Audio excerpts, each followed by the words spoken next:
یہ تھا کہ زکوٰۃ سے بیوہ بہن کو عمرہ کرایا جا سکتا ہے کہ نہیں۔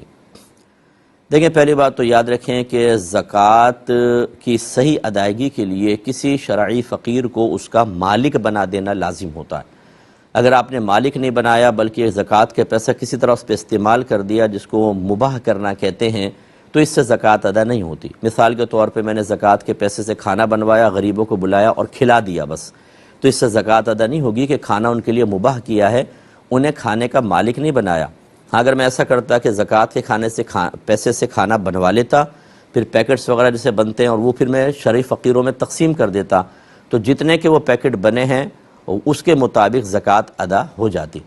تو اب اگر بہن کو فرض کر لیں کہ عمرہ کروانا ہے، تو پہلے اگر وہ شرعی فقیرہ ہیں، یعنی ان کے پاس 7.5 تولہ سونا نہیں ہے، 52.5 تولہ چاندی بھی نہیں ہے، اتنا کیش بھی نہیں ہے جس کی مقدار 52.5 تولہ چاندی تک پہنچ جائے، جو آج کل 1,35,500 کے قریب ہے، اور نہ کوئی ایسا مال تجارت ہے، یعنی ایسا مال جس کو بیچنے کے قصد و ارادے سے انہوں نے خریدا ہو، بیچنے کے ارادے سے، کہ جس کی مالیت 52.5 تولہ چاندی تک پہنچ جائے۔ اسی طریقے سے ان کے گھر میں ضروریات زندگی سے زیادہ جو بہت ہی ضروری زندگی گزارنے کی چیزیں ہوتی ہیں، اس کے علاوہ چیزیں اتنی نہ ہوں کہ جو 52.5 تولہ چاندی کی مالیت تک پہنچ جائیں، تو وہ شرعی فقیرہ کہلائیں گی۔ انہیں اب زکوٰۃ کے پیسے دے سکتے ہیں، وہ چاہے کچھ بھی کریں، عمرہ کریں، کچھ بھی کریں۔ اور دوسرا میرا مشورہ یہ ہوگا، یہ مشورہ ہے میرا بہرحال، کہ اس طرح آپ کریں گے، بہرحال بہن کو زکوٰۃ تو ادا ہو جائے گی، لیکن زکوٰۃ سے عمرہ کروانا یہ کون سا کمال ہے؟ عمرہ نہ فرض ہے نہ واجب ہے، لوگوں غریب مر رہے ہیں، ان کے علاج معالجے کے پیسے نہیں ہیں، دینی مدارس کے اندر طلبہ پڑھ رہے ہیں، نظام چلانا آج کل مشکل ہے کیونکہ ہم دکھاوے کے لیے کروڑوں روپے خرچ کر دیتے ہیں،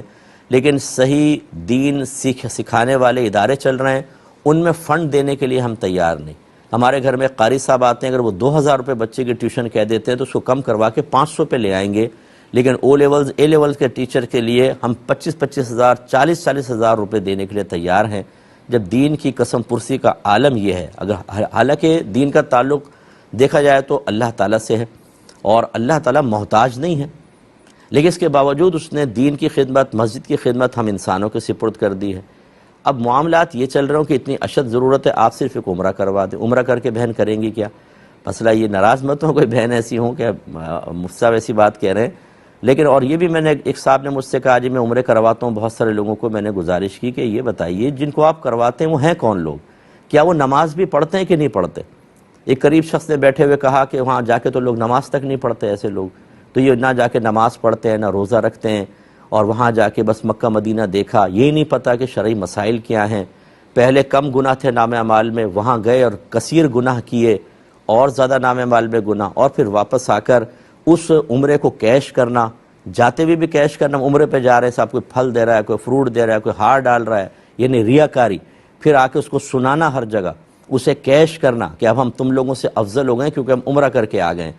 کوئی روحانی تربیت کا اہتمام نہیں۔ ایسے لوگوں کو عمرہ کروا کر صرف آپ واہ واہ تو سمیٹ سکتے ہیں، باقی اس کے علاوہ اور کوئی دین کی مدد نہیں ہے یہ، اس لیے توجہ فرمائیں۔ ہمارا مشورہ یہ ہے کہ دین کے نام پہ خرچ کریں، اپنی بہن کی ویسے آج امداد کریں، لیکن عمرے پہ اتنا پیسہ لگانے کا کوئی فائدہ بظاہر نہیں ہے، باقی آپ کی مرضی ہے۔ ایک کالر ہمارا